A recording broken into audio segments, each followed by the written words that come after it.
Welcome back to Rack, where we talk all things audio production and sound.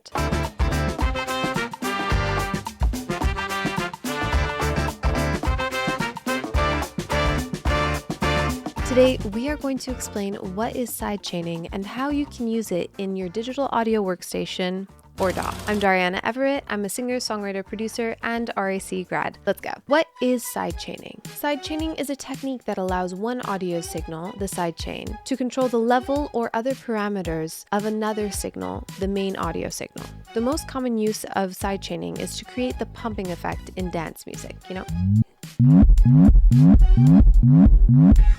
where the volume of the music, either the bass or an instrumental, is lowered whenever the kick drum plays. However, sidechaining can be used to create other effects such as ducking, EQing, filtering, reverb, delays, and more. Okay, where was I? We might have a little bit of background noise, such as working with computers. Throttling! Yay! To enable sidechaining in your DAW, you need to insert a plugin that supports it, such as a compressor or a gate, on the main signal, and then assign the sidechain to it. Here are some different scenarios to use sidechaining.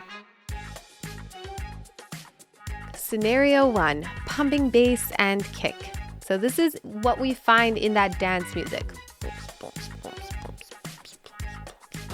Insert a compressor on either the bass or the instrumental. Set its sidechain input, which often looks like a key, to be the kick drum or another element that plays at the same time. Set a high ratio, a fast attack, and a medium release on the compressor. So you're going to want to adjust the threshold until you hear the pumping effect. How you know you hear the pumping effect is that your head goes like this. So ultimately, it's also where the bass ducks sufficiently whenever the kick drum plays. You can also tweak the attack and release to make the effect more noticeable or more subtle. You just have to choose for what scenario it makes the most sense. You just have to play it by ear depending on your song and what your song needs.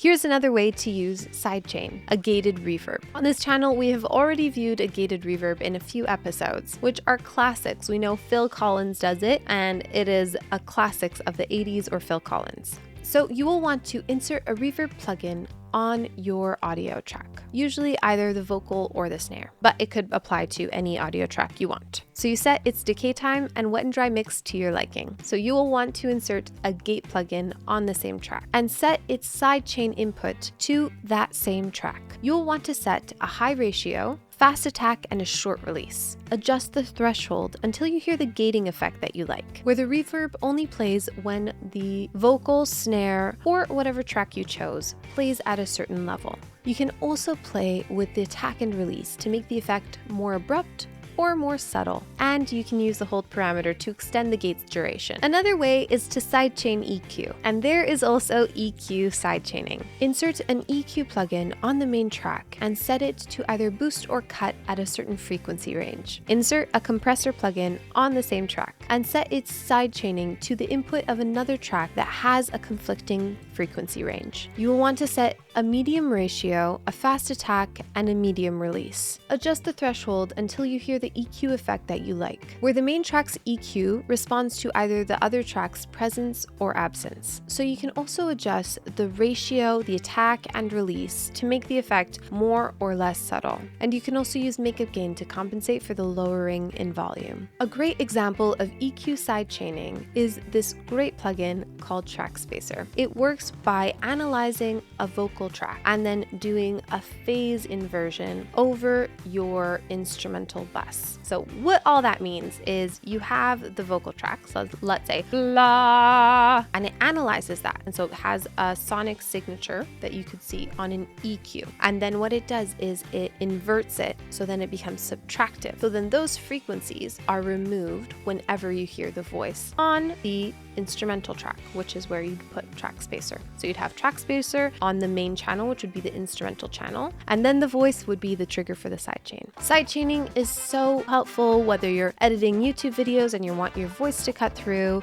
or you're creating fun music. You can use it to automate all sorts of fun effects. It's really so versatile. Sidechaining is a versatile and creative tool that allows you to achieve various musical effects in your production. There's so much you can do with it. It's so much fun. I really hope that by understanding sidechaining and experimenting with different settings, you can make your track sound more dynamic, rhythmic, and interesting.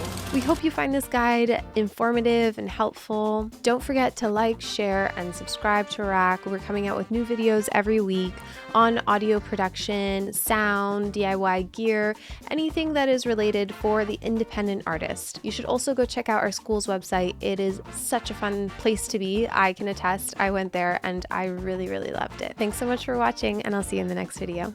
Bye!